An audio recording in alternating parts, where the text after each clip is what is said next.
Warm welcome to our online artist talk today. I'm welcoming the artist Yafei, who's connected from Oslo. Hello. Hello. Hi, Yafei. And Zhenhua, curator, artist, activist, and friend, who is connected from Zurich. Hi, Zhenhua. Yeah. Hello. As I said, my name is Ronald Kiwitt, and I'm connected from the Konfuzius-Institut Nürnberg-Erlangen. And the head of the institute is Frau Dr. Schülagner.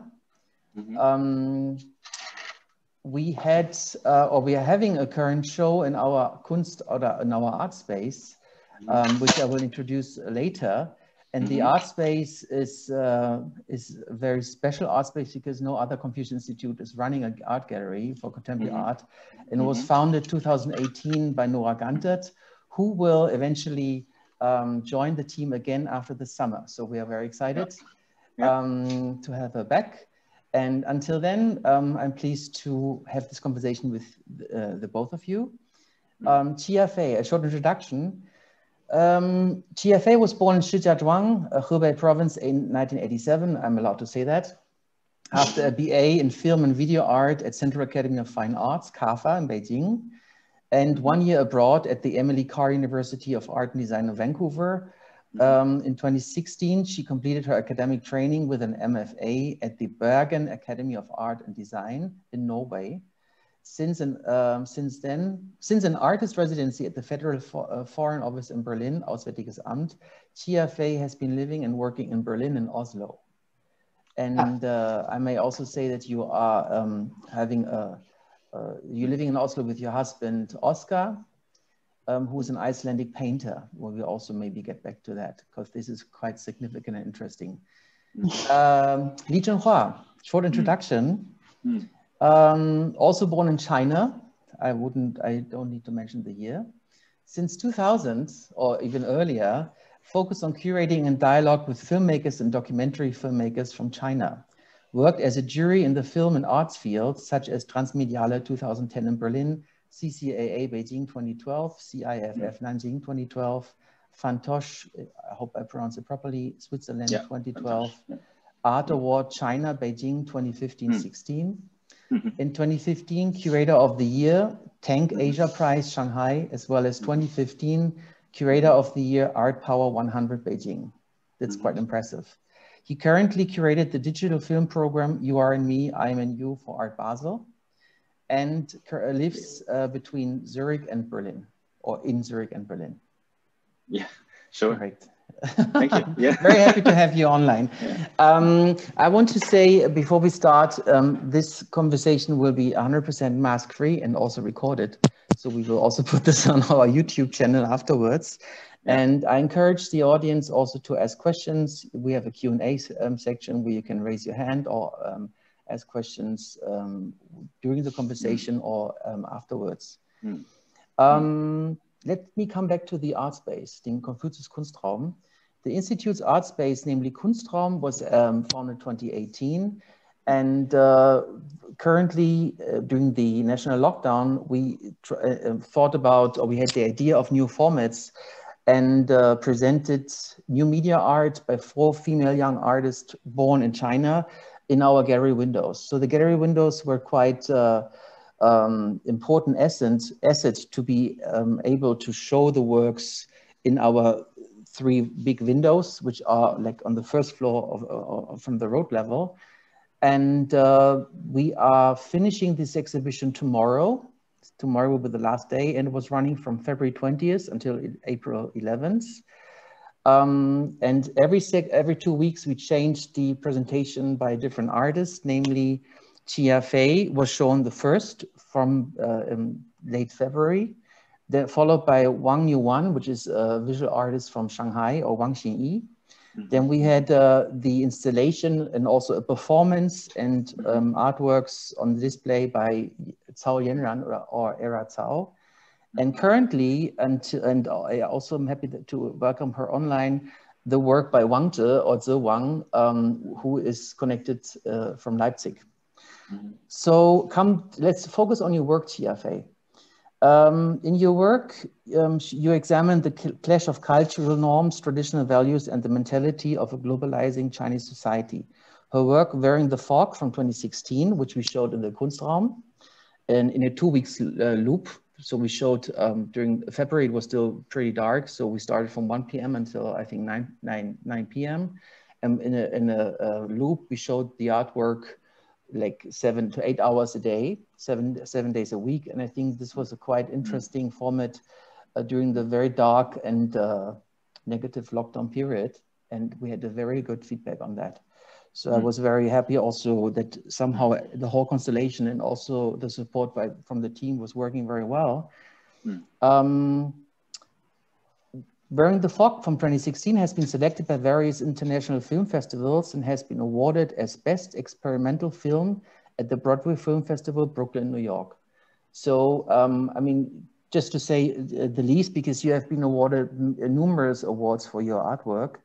And I think we can also share a teaser from your work, so the audience is also aware what we are going to talk about.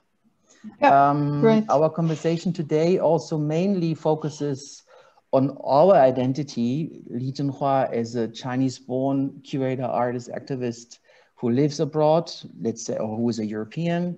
And same with Yafei, who was born in China, as I mentioned, but at a very early stage moved to Europe, where she settled down with her husband for the moment. But we also realized that the three of us call each other global nomads, or as you like. So we are trying to focus on our background, or your background, to say the least, in this kind of global context, and also talk about the current situation in the pandemic and our future projects.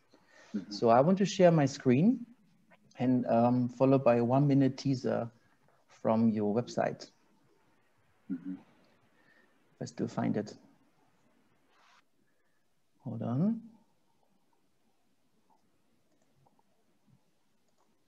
Give me 1 minute. Here we go.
Okay. Zhenhua is back as well. Yeah. I hope everybody... just go get a glass of water. Yeah. Very good. I hope everybody could get a certain idea about the aesthetics and also the content of your film. So, Yafei, how about you giving us a short introduction about the background to this work and your ideas? Yeah, yeah, because I did that work in 16. That was like 5-6 years ago. So I kind of, had a very different idea than what I'm thinking about it now. And I had this like very simple idea that I noticed that I have some issues with my family. I just want to figure it out, like what is happening there. And It's like what's going on, like what is behind the issues. And so I went back. At that time, I was studying in Norway, in Bergen, with my master's degree, and talked with my family. And then we had this idea to make a movie together. And then I really didn't think about, like, when you talk about this, for example, this is social background. I talk about these two generations, for example, the gap between two generations and this or that. I didn't really think about it. I thought if I make a work about my family, the problem might be like it would change. Maybe it would, solve the problem by making artwork. And then the problem didn't solve. It's still there, but it helps, like, for me to understand what's going on there. And then, for example, when you talking about when you introduce the work, I don't remember who wrote the text. For me, I just feel like when I was making the work, I didn't really think about that in that way. And then after several years, when I have been exhibiting that work for several times, and have been like showing at galleries or museum or film festival. So when we talk about it, I realized, it's something like something bigger than what I was thinking. Something is deeper or bigger than when I was making the work. And yeah. Great. Zhenhua, do you have any thoughts about that work? The work reminds me about now. It's a completely pandemic time, how to live together. Because I saw this work before at the migration bird space. And also at that time I meet with Yafei. I think that was 2018 or 19, I forgot. Then 18, I think, yeah. Migrant bird space, right? Yeah. Migration bird space. And then I think, okay, at that time I just think, this artist is working on this quite a filmic way of portraying her family, but try to find this kind of strangeness out of banality of daily life. But then if you see this work, watch this work again nowadays, maybe somehow it's linked to the pandemic time, linked to 2020, which is still kind of relevant to us. It's like how to live together. And I'm sure, many people live in this kind of condition, with all the family member. You cannot really go out of it, the space, and you have to share a TV together. You have to go online. I mean, 24 hours, you're under surveillance of each other. And so in a way, I just think, it's sometimes artwork also travel with time, travel with our social events and our perception of daily life. And I think, as Yafei mentioned, maybe something can be solved, but maybe it doesn't need it to be solved. Things will solve itself, when you live together long enough. Yeah. And another day, like, I just met a student from here is the photography school, and the students talk about, like, he wants to make a work about his father, have like this kind of photography projects ideas, and he was worried about if the projects would be too personal. And so I also think about my work. I did like very personal work, and with my family issues, with my family members, and when I was showing the video in the gallery, somehow it changed. It's not only personal work anymore. It's when it's going to public, is somehow the work is not only a personal project animal is related like to in different audience, different culture background, and somehow it's just open up. I just feel like the project is also have its own like kind of life. It's growing and expanding to reach out to different audience. That is also quite interesting for me. What I think is very interesting is that you could convince your parents and your brother, as I assume, to be part of that video project, and not just to play a perfect real world, but also just to reflect on the issues you might have or you have had with your parents, and to face that is quite interesting.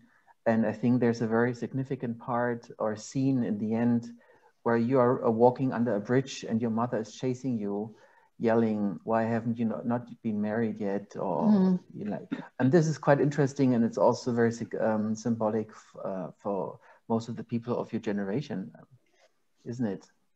Yeah, I didn't feel like he's very like special, because when you live in that kind of life and that kind of condition, you know, situation happens every day. It's happening every day, and my mom always like talking about in that way every day, and talking to me in that way. Like then we put it in the art, in the artworks, in the video, and it's somehow it's quite strong there.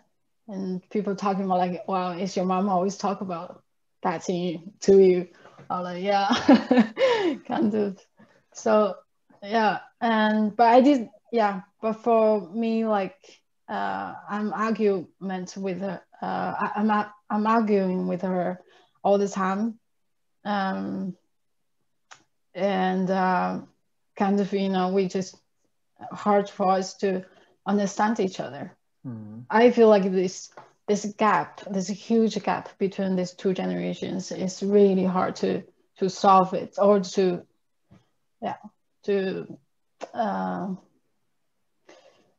fill up the gap, because I think we were born in a very different time, and I think that is a big issue for me and my parents. Do you need to explain more to a foreign audience or to a non-Chinese audience about why your parents or your mother is behaving like that? Because it's a very common behavior, actually, and you are very you're a very good example for your generation and the clash between your generation and your parental generation, who is actually eager to get you married and to be well, you know, protected, have a job, and continue the family line. No, I don't think I need to explain that. I think it's quite universal issues. Like it's happening everywhere in the corner in different countries. And for example, like I showed in Norway, and there are some like audience saying that they had this same like similar feeling about themselves and their grandparents, or their mom have the same similar issue with their grandparents. And also in Germany, I think I also heard the same like kind of feedback. They are like kind of familiar with this feeling, kind of. I'd like to ask Zhenhua and Yafei, both of you are more or less from the same generation, and you left or you went abroad at an early stage or early age, let's say, and you didn't go back. You were both married and connected and settled down in Europe for the moment. What is your experience to live in Europe? Are you like, I mean, you're still engaged in China. Did you go back very frequently, or how is the situation during the pandemic? What is your point of view about that? Yeah, how's the current? Yafei first. Okay. Yeah, why I didn't go back? Why I didn't go back? I just have this very simple idea where I can work, where I can continually work as a, you know, artist or whatever they call me, like, yeah, where I can do that, and then I will just move to where.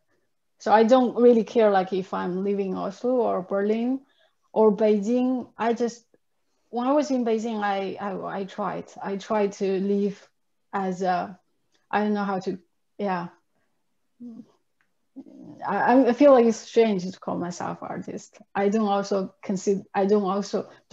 put that label on me, but I just want to try to find a job. For example, when I was living in Beijing, I could have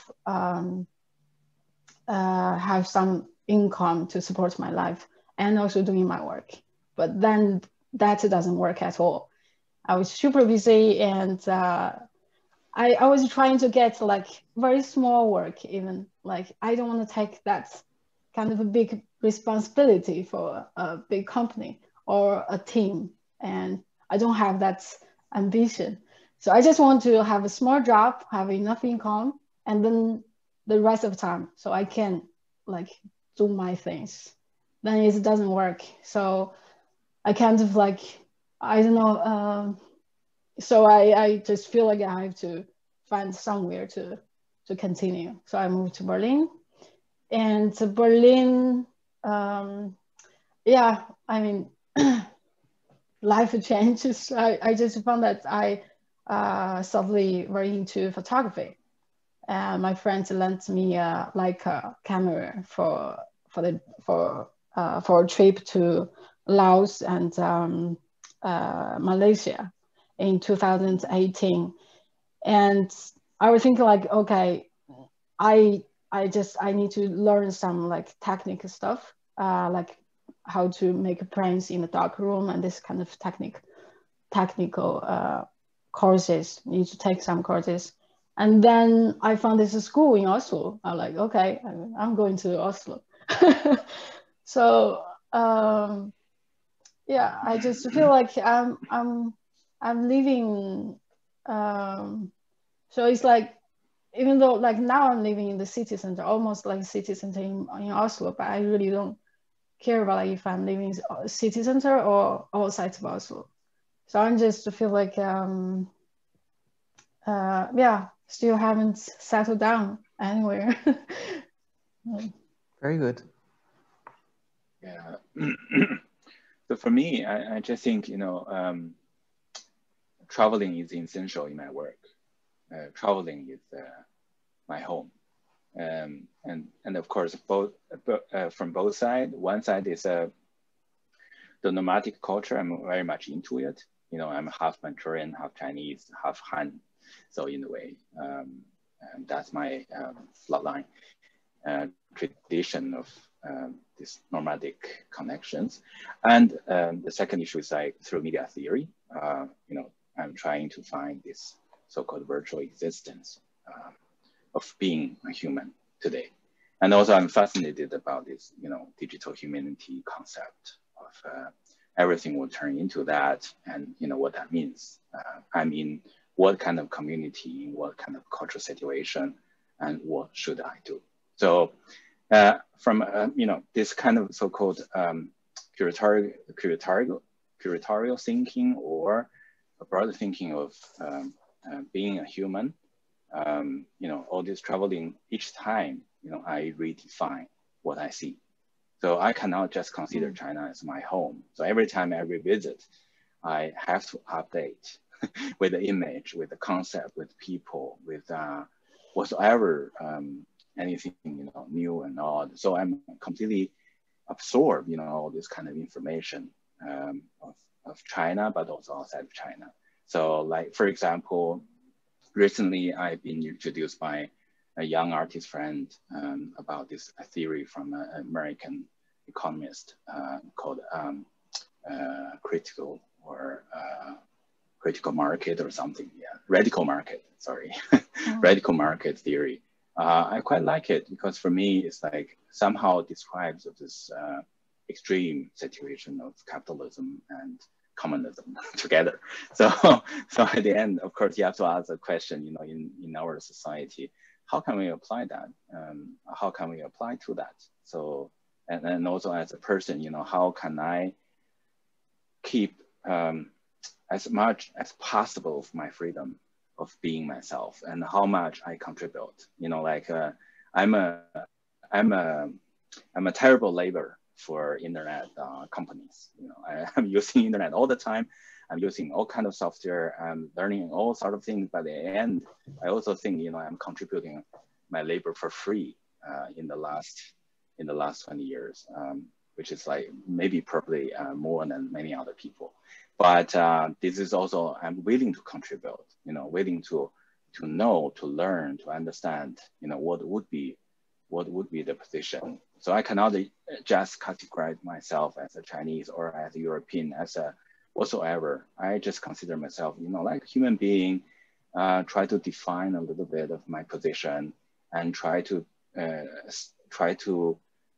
still be interested in a certain kind of interesting phenomenon to understand what is about human being, you know, what is the structure, how things managed, and what is the tradition, you know, what is new future and vision whatsoever. You know, I'm a big information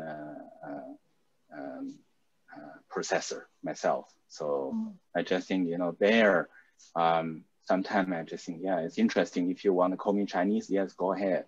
Or if you want to call me a Swiss, yeah, no, also no problem. You know, like sometimes I even don't want to have my name. I just think, you know, people call me Lee, it's great. Yeah. And as long as I could really absorb something or I can have a real communication with people, I really highly appreciate. You know, it's the same like I'm watching a beautiful artwork, get really excited of, you know, seeing something between human being and so whatsoever. I just think, you know, there, of course, I can refer to this kind of concept that art have no nation, but but in another way, just like, you know, the world is so big. I'm just a traveler. You know, I'm temporarily here.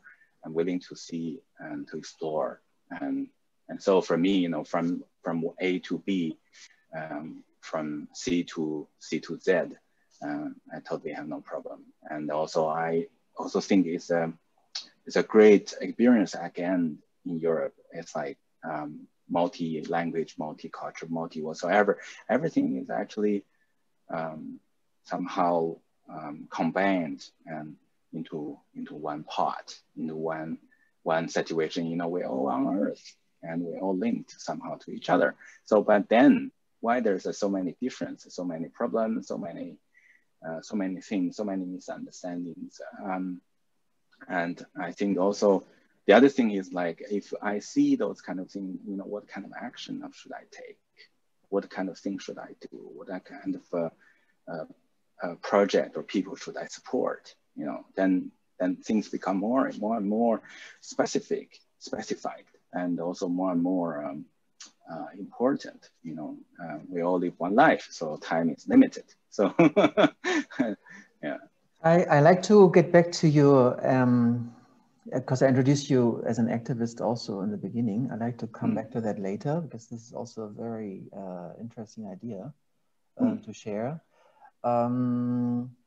I think the general question of cultural identity is the key question in our conversation, and also I think in the work Wearing the Fog by Yafei. Just a little switch to Yafei. I got to know you last year during your exhibition in Migrant Bird Space, together with your husband, Georg Oscar. Yeah. And he's a painter, I have to say, and you showed your photo works. So in our show now in Nuremberg, we showed your video works, but you showed your photo works in Berlin. And what I thought is found very interesting is that the works have a very Scandinavian aesthetic.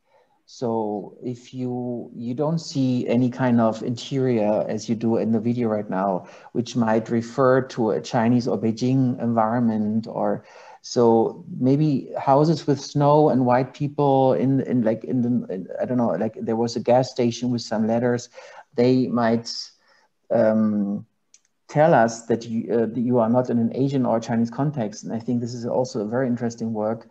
And then again, we have the question, what defines you as a Chinese artist? Or are you a Chinese artist only because you were born in China, but not living there anymore because you were trained also in China and abroad?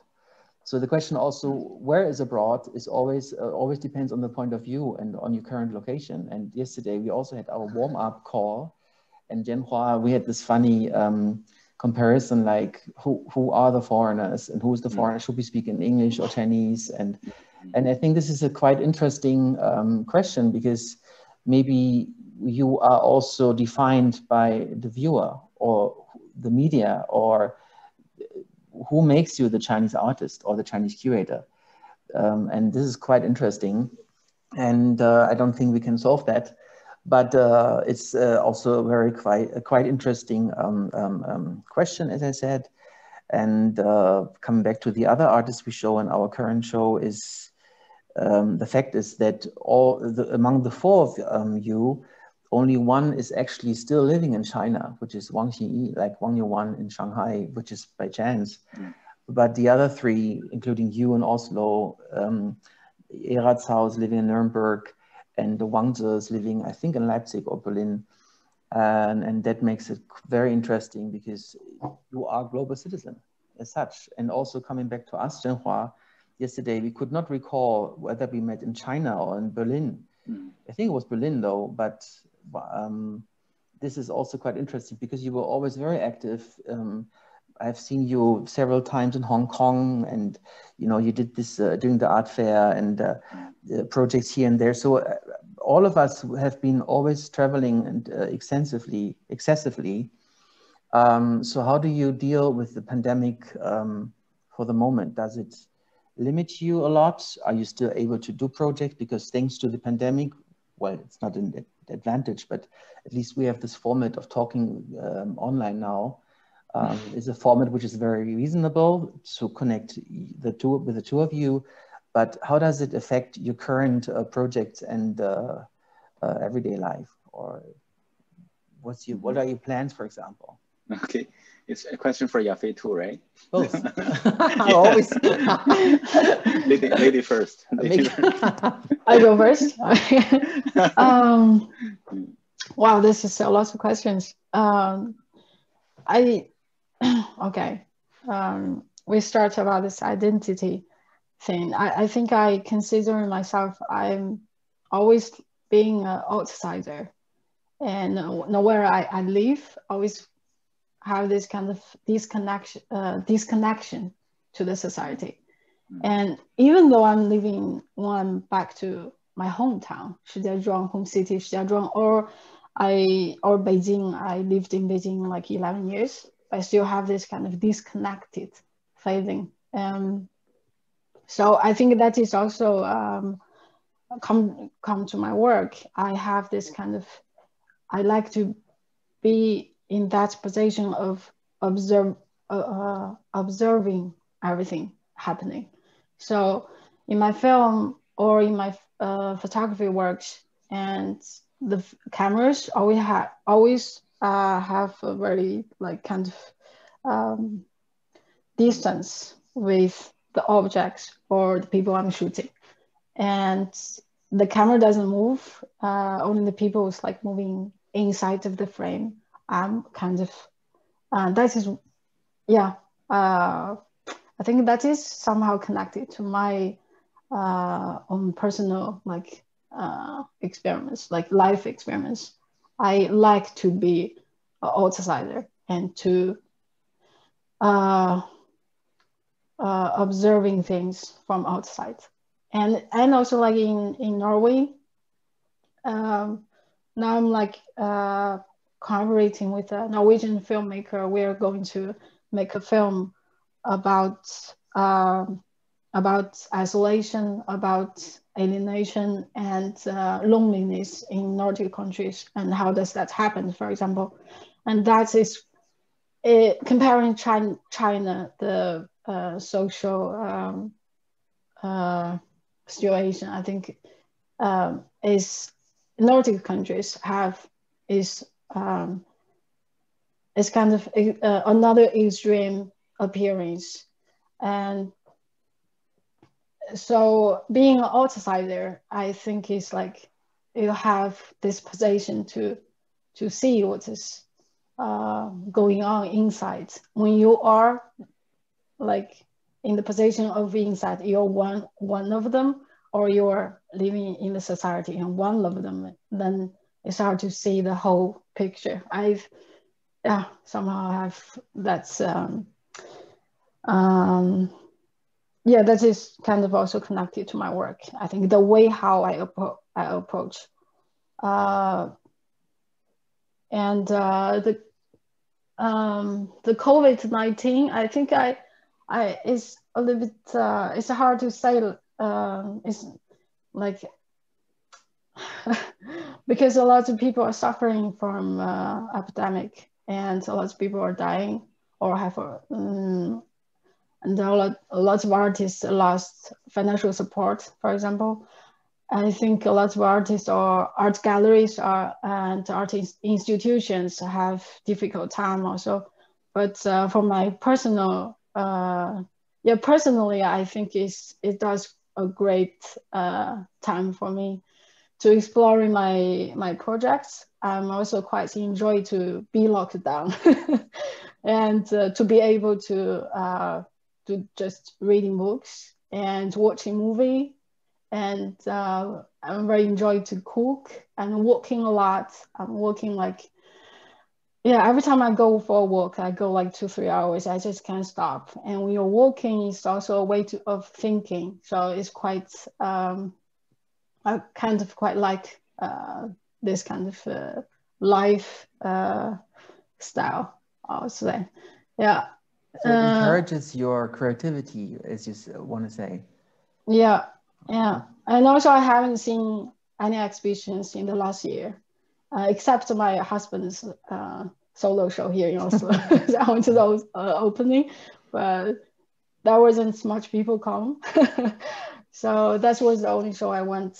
And I didn't read any like art articles, for example. And it's really, so I got a lot of inspirations from conversations. For example, I only see like 2 friends. And we met in Berlin. We lived like, that is the only person I talked to, this 2 person, and they are also artists. And then we moved together back to Oslo. Now they are still the only people I meet in Oslo. So we had a lot of great conversations. I started to believe in conversations. I think really like when you had great conversations, it always can bring up something like new ideas. And so that is like, I personally quite like to like this periods of time, quite enjoy kind of, And Zhenhua in Zurich? For me, actually, I could be able to travel, during the pandemic time to other European cities and even to the UK.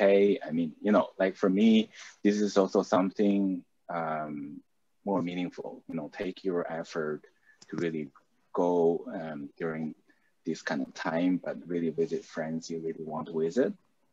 And then the second issue is like with my curatorial work or other professional work, of course, there's a big delay, cancellation situation, but it's also somehow enriched with other things. So I chose particular things which is more meaningful to me and also to the others, like a book project I developed with a young artist in Berlin, a project I'm developing with an artist in Switzerland, but next year in Milano, and other projects are delayed, but not yet canceled. So we have to do it end of this year or next year. I just think, it's a big, it's giving a big impact, but also let you think, what is necessary to do. And of course, during this time, I could be able to stop a little bit, less traveling. Like I said, traveling was one of my major jobs. Now, like this major job are replaced by, for example, carpentry. I do some carpentry myself. I learned the little things, try to combine this kind of a Nordic design concept and Chinese traditional wood carpentry technique together. And also during this time, like we talk more and involve more about international events. Like, for example, a project I've been commissioned by Lisa Mandi from America, and run online, funded project by Barbara Pollack and another friend, called Artists at This Time. So there, I curate something there, and also like with my colleague from Hong Kong, from our Basel, so we do this online program and so on, so on. So for me, this is also kind of added, or everybody is kind of forced to do something to get closer, to get, in a way of actually, in a pure way, without any kind of interference of focusing on something and talk about, what is really happening today, what is really happening around the world.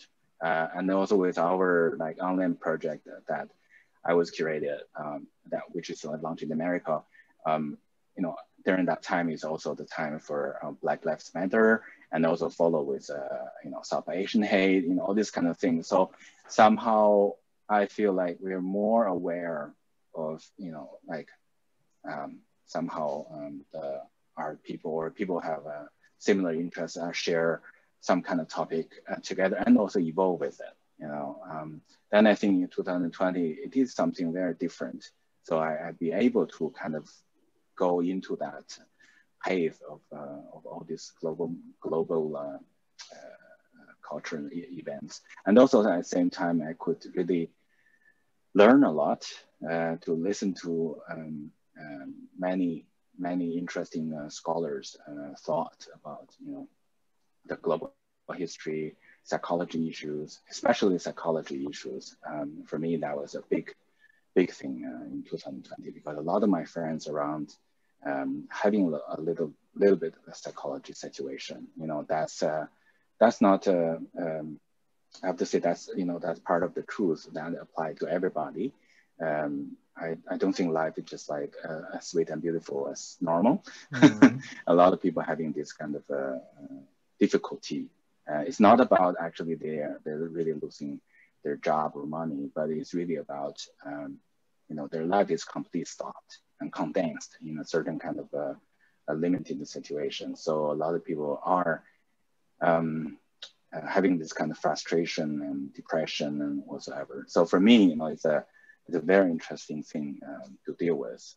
It's also like, you have to share that. You have to have this empathy. You have to have this kind of conversation. Also help each other. To invite friends to your house and cook for them, or to really go visit them and talk about new project. But actually, on one hand, it's about doing something, but on the other hand, it's really about don't let your friends go. Let them stay close, and also do something really maybe less meaningful. Like, for example, I visited my friends in the UK. We just dig in the ground. We make a fireplace. we dig together. Make a fireplace, and we cut the trees. We do a lot of this kind of things, which is like also let the human body more being away. Being away from the computer, from what but also more engaged in nature. And even we sleep outside in a tent. Like all these kind of things, which is very funny. But also like something you have to learn that actually we're a human being, we're living on Earth, we're part of nature, and and we still have our hand. We can, you know, do things to get a beautiful sweat, and then and then go have a nice sleep. So I just think, you know, all these kind of basic things. Yeah. I think it's a very good quality time as well, different, because you already focus on the friend, you visit the friend, you pay more attention, and you spend more time than before. I think the pace is a little slower these days, but still, is any one of you, both of you, planning to go to China again soon? Are you not able to make plans? Go ahead. I'm leaving this month. Wow, where are you going? Oh. I go back to Beijing. I go back to Beijing. Do you need to stay quarantine? Of course, I'm ready for that. Yeah. 14 days, right? 21? What is it? I'm sorry. Is it 14 or 21 days? No, 18. Well, can be 14, can be 21, you know. Okay. So, okay. I'm prepared for 21 days. So good. I have my, how you call it, bodybuilding program. Oh, wow. We will support you during that time and send you messages. Yeah, I'm really not a sporty person. So maybe during quarantine, I can be more healthy, you know. I tried to join you, but I'm not promising. I wanted to say a few words about the situation in Nuremberg as well, because I moved here in September, and then the lockdown started again in November, as we all know. And since then, the art circle, like the galleries, institutions, and museums, if they have the capacity, they try to present new formats, such as window walks, window exhibitions. And there's a local art magazine called Court, C-U-R-T, Court magazine. And they even invented an art walk through the city, so you can stay open air, social distancing. And this brought us to the idea also to present the works in our windows, which is kind of a theater stage. And once again, Yafei, thank you very much for participating. And I think this work fits very well to our format. And I think it was very interesting also to show on big screens the work, which is usually a 2 or 3 channel work. I'm not sure, but we showed it on 2. Okay. But thanks for your invitation. No, it was really great, and we just give it a try. And with the support of Frau Dr. Schilagner, I'm very happy that we could realize that project. Yeah, and now we are waiting for the next period. Hopefully there will not be a lockdown, but in the Kunstraum, we are planning the photo festival in Nürnberg, which will start officially on April the 30th. And we're going to show 2 local artists, but even here, it's again the question about identity, who's local, who's not. It's 2 German-born artists, let's call them like that.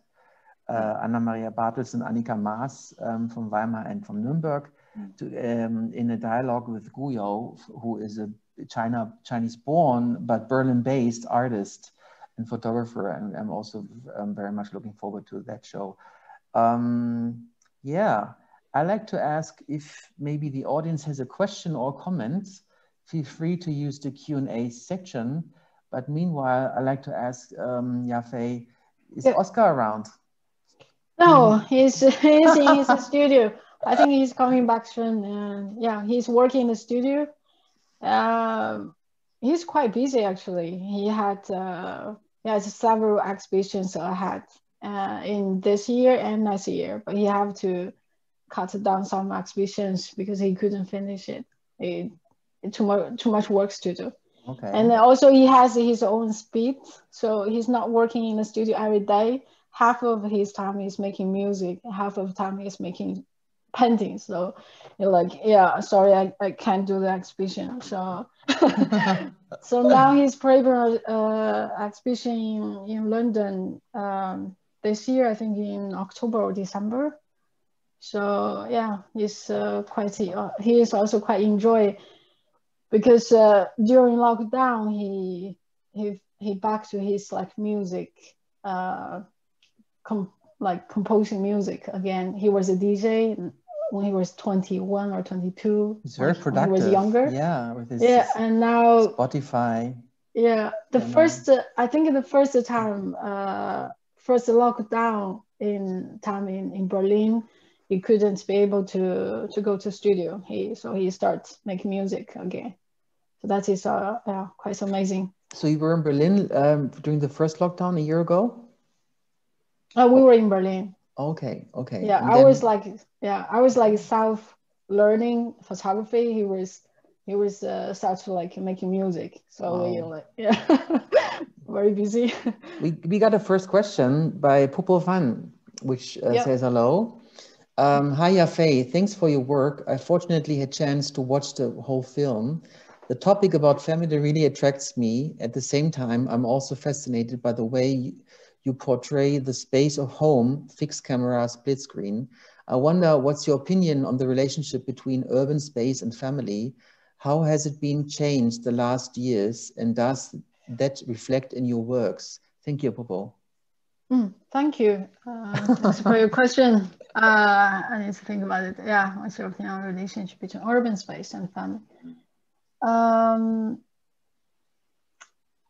I think it's like for example, my family is represents a certain like class.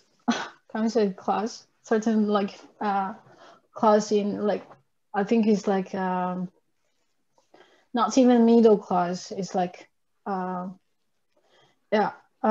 because Shijiazhuang is a city that it's very working class.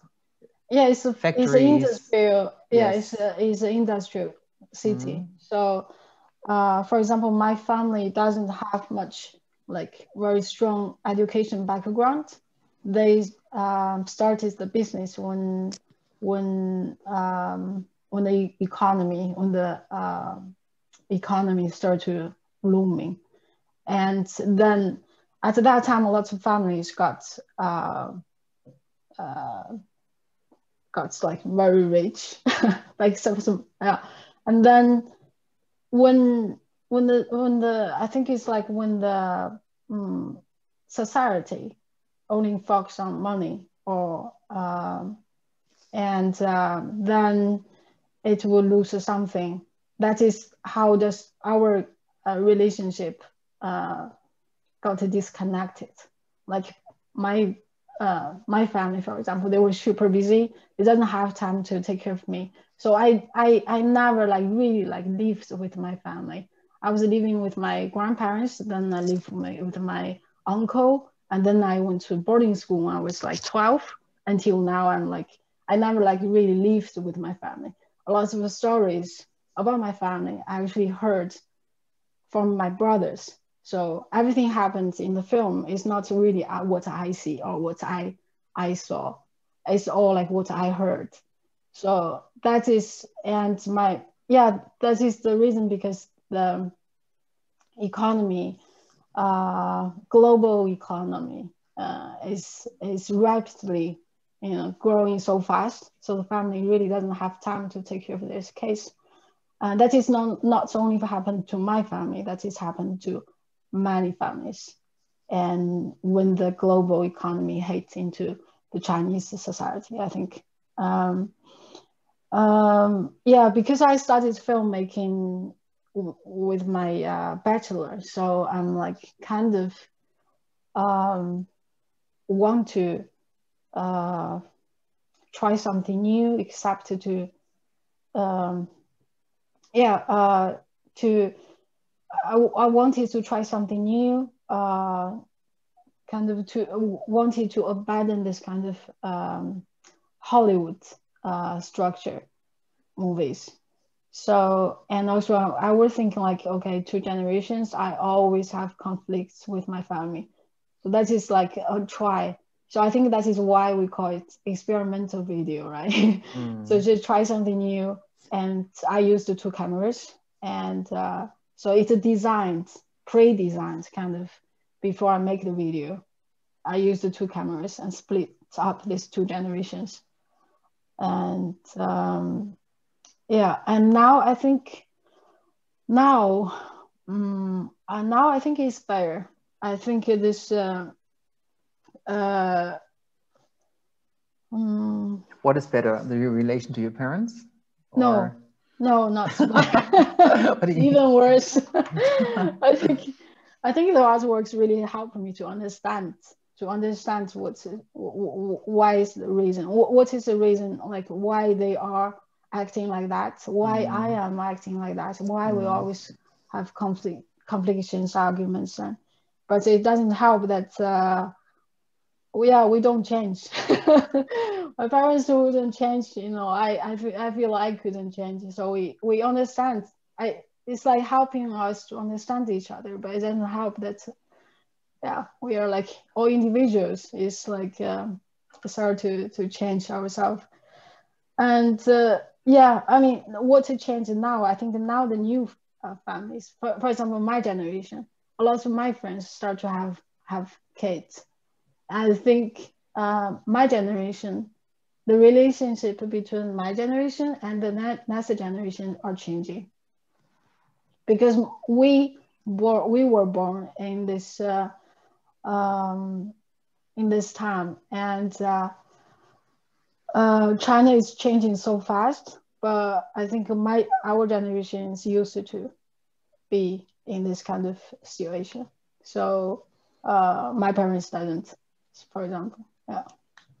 We have another question concerning the family relation by Era Zhao, who is my colleague and also the previous artist during Holang Fresh Perspectives. If you can follow also in the Q&A. Hello, Ronald, Yafei, and Zhenhua. Thank you so much for sharing. I have one question. I believe your answer must be interesting to hear. It's about generations and families. How do you see the new generation gaps would be in the future? Thank you so much. I think this is what you more or less referred with having the kids or the different relations with the kids. But Zhenhua or Yafei, you have any idea? Is there any swift or between the generations or generation gaps?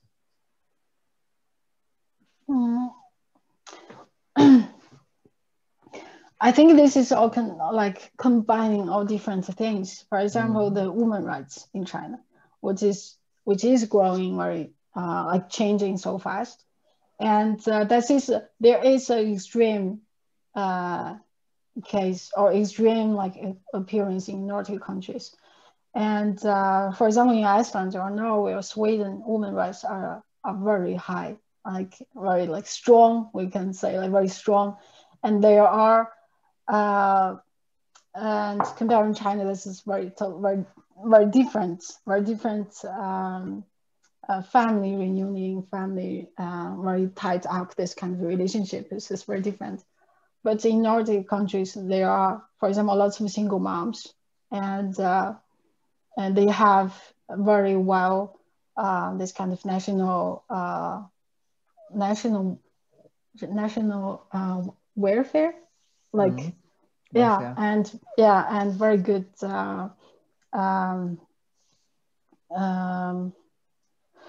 wow, my brain is not working. So the mom have like kind of enough have very take care of everything, take care of by the government. So they get support, yes. Support by the government. So a lot of single mom. So I know it's like what's going to happen for the next generation. Lots of kids are growing up with single mom, and in China, I think in the future, the situation would be changed, but it's just it's an interesting thing to think about. How this is going to change. I don't know. I think it's combining a lot of things, economy and women rights and feminism. Zhenhua, I'd like to ask, when you're planning to go to China like this month already, you would want to reveal something about your coming project? Well, my project is dealing with crypto art, dealing with the blockchain issues and stuff. You know, like I'm been focusing on this media art thing for more than 20 years. And But I really want to respond to the question of generation issues, because I have to say, since I grew up and since, many, many years later, I realized in my childhood or in my time, spending during my time with my family, we spent together. Actually, nobody actually told us about to express ourselves with love, to really, tell each other how much I care for you. I think, this is something dealing with the different generation of mentality of, whatsoever the social behavior, a lot of psychological thing also involved. And also, like, parents always been quite critical about me. I'm sure about Yafei too, in the work already showing that. So when you're a child, you really have to think, oh, I'm really not good. I'm really having a terrible problem. I'm not studying well. I'm not behave well. Everything is just like, you somehow feel like this kind of compression that you have to go out of. You have to fight and get out of this. So I just think, this might change, might not change, because we're facing another issue of this so-called online violence. It's very international in a way, like with young people. I feel really, really, really sad about that. It's just like young people, because of this online violence, they suicided. And there were many cases already. Also the school violence, that become the common topic as well. A lot of students having their problem and like that. But I just think, what is really there is not between generations. It's between, I would call it, how a person enters the society. What would be the addresses and code of the society behavior and social behavior there to somehow encounter with this person. So then I just think, there I would like to mention a systematic problem of our society. It's not really, somehow we talk about it, like we have to take care of handicapped people. We have to pay more attention of, female rights. We have to take care of children. But actually, I think, really, in generally, in the general situation, it's really there. I mean, I think like that, but the whole facility, the whole somehow the functional aspect is not yet there. Because as a stranger myself, as a traveler myself, like, is there any place easier for me to access? There any information for me to access locally, and why not? If I'm a stranger, if I have a child in Berlin or Switzerland or Zurich, what would be the issue? But then it's a big question of actually how you emerge into a certain kind of socially engaged community, and how you follow the rule. It's like, in the traditional way, people always say, okay, you have to learn to be the Romans. You have to learn to be someone. But I said, maybe yes, but maybe no. Maybe you learn from them, to be somehow addresses yourself in a certain location. But also, those people also have to learn from you, because the world is much more dynamic today and much more, the fact is there. Like, I'm living in Berlin, my neighborhood is full of Turkish people, full of African people, full of, whatsoever the people around. It's not really Berlin German neighborhood. But then I just think, how we deal with each other, how we live together. I mean, all this kind of thing, it's the same thing to apply with the family. How can I discuss with certain things with my father, which I chose. I don't. I just play chess with him. Maybe that's the better way of communication. Yes. Without a word, but spend time for him and with him. So I think this is, I would call it the generation thing. Is really just about how you care about each other, and you will find a way. Yeah. Yeah. Very nice way to communicate with your father, as you said, by playing chess, and also referring to your T-shirt, which I like very much. Don't ask, don't tell. It's also a very Chinese attitude to get closer to the parents by talking about not the issue, but about something else, in order to connect, to keep a bridge, like talking about cooking, playing chess, or I don't know, the cat which just crossed the camera. Sorry. No, that's a big question. Actually, learn to be a better person. I just think, you know, you're born naturally, you're neutral, but how to learn to be a better person, how to be more responsive, how to be more communicative, how to be, you know, more loving. I mean, all this kind of thing you have to learn. This is not something you naturally have. Maybe you have, but you have to express it. You know. Also to accept the way of communicating with your father through playing chess. Other children might be upset that you, oh, why don't you talk to me about this issue? Why don't you ask? But you found the way to keep the door open by playing chess, for example. Absolutely. Yeah. And listen to him. Yeah. You know, like maybe my story is too strange for him, you know, but I like to listen to him. Maybe his story just like, okay, something I could understand. He played ping pong, he played mahjong, he worked with my mother, you know, like all these kind of things. It's basic, but also like there, as long as you spend the time together, I think it's somehow, what do you call it? This kind of love in the silence moments. It's there. Yeah. I have two more last questions for each of you. You can see in the Q&A section. One is from Bahar. Thank you for the lovely talk. I have a few questions for Yafei. How was your experience in Berlin as an artist? Did the city influence your practice of thinking? And how did you relate to the city in general? Also, are you thinking of coming back? Very good. Hello, Bahar. Yeah. You've met Bahar last year. Yeah. Yeah. Yeah. Yeah. She also helps me with my project. Just was Berlin an inspiration for you as an artist? Because that's what people always refer to, the artistic city, or it could be the very opposite. You were stuck there during the pandemic also with your husband. Was it?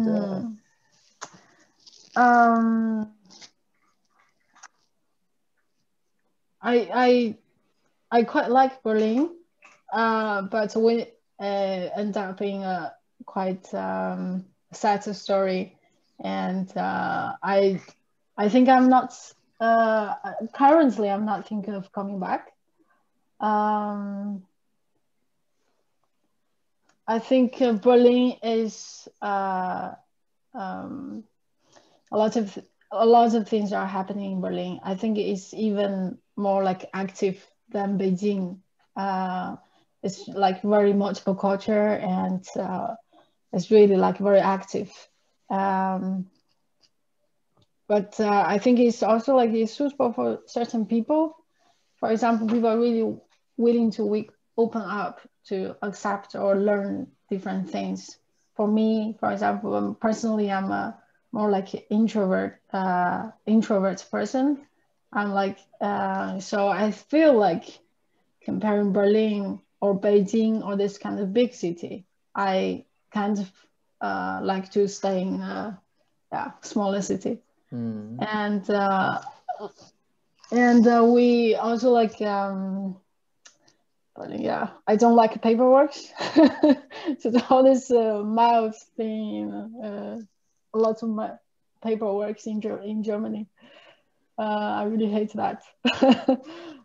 I once read an article where you said, where you made a statement about being located at one place, and I mean, you've been living in Berlin, now you moved to Oslo, but I think the key question is still, did you arrive or do you want to settle down? And I think you cannot, because you are still this global nomad, having this nomadic life, as also what Zhenhua said, that you are where you are for the moment with your artistic husband as well.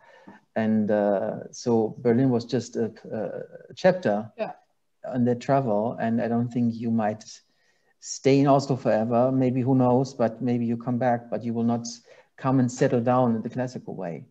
Yeah, I'm kind of very appreciate that we had the opportunity to stay in Berlin 2.5 years. I think it's really like it's a great experience for me, and also got to, I think Oscar from north of Iceland. It's kind of very like tiny town, but I mean that was just great experience for us. Yeah, no matter, you know, good things happen and also bad things happen. It's all like, yeah, experiments.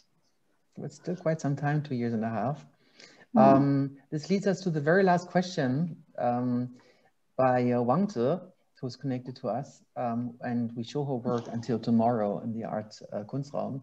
To Zhenhua, what do you think of crypto art in China now, and or generally, do you think this is a hype?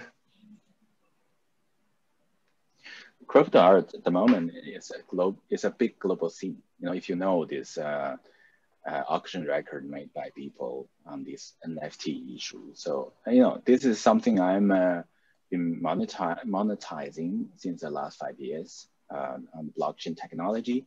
But with crypto art, with all these kind of issues, you have to understand, as I mentioned, the radical market issue. You know, you have to understand this is a completely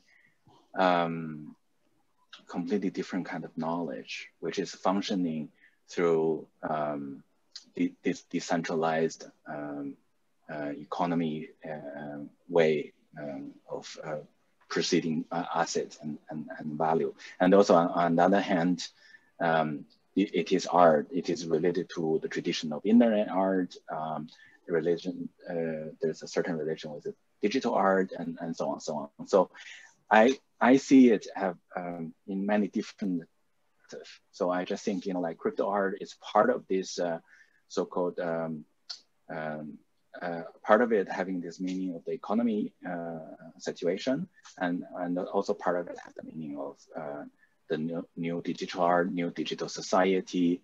I mean, and so on, so on. So I just think, you know, there I really highly recommend that if you're interested in this topic, maybe you should slowly learn a little bit, as you know, as I do. Yeah, I need 2 days to understand what means a cold wallet, a hot wallet, you know, for receiving tokens and stuff.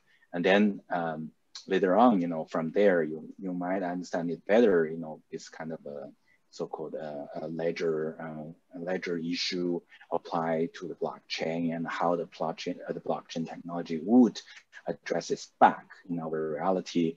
And then you probably understand better of, you know, what means crypto art, you know, what means this kind of phenomenon, and who's behind it and what it's about. But don't try to give one definition, because there's just one definition for these kind of things. It's the same to apply to many concepts, many, you know, different format of art or whatsoever meaning today. Meaning, every meaning can be multiplied and also twisted with their meaning itself. I just think, you know, there I would think deeper of actually what I try to understand is something I'm interested in, but still I try to go deeper with it. So I'm telling my artist, you know, I'm curating this show, but I'm learning from the artist. I'm telling her that I need a coaching. I need somebody, you know, from this technology side giving me a coaching about, you know, what is really about how a smart contract functions, you know, how this token are being invented. Like I did my own NFT recently. So I create my own NFT, just try to understand, you know, what that means if I don't circulate it in the market. And then that's actually just my own little crypto code with a little image. So I just think, you know, their crypto art might be understood in a very personal experience, or crypto art. And as today, then you just follow the news, follow the whole auction whatsoever. You know, you try to understand it through the number of, you know, how the number of people, how they participate in this, and also the record of the auction houses and whatsoever. But it's just something, you know, I would say you have to find the balance yourself to understand things. Yeah. Great. Well, if there's not any other comments from any of you, I would like to thank you very much for your time. I enjoyed the exchange today. I'm very pleased to see you again, at least like for real in the near future. And there's another comment maybe in the Q&A. Let me see. Okay, they thank us. We thank you for the Q&A and also for your comments. I wish you a good trip to China. We will stay in touch during your quarantine. Thank you. Yeah. And Yafei, thank you very much for your support to be part of our exhibition. And I wish you all stay safe, stay healthy, and wish you all a nice weekend. Thank you very much. Thanks you. Thank you for your organization, organizing this conversation. Thank you. It's very nice to talk to you, Lee. Thank you, guys. Yeah. Great to share. Thank you. Thank you. Bye-bye. Yeah. Ciao, ciao. Bye.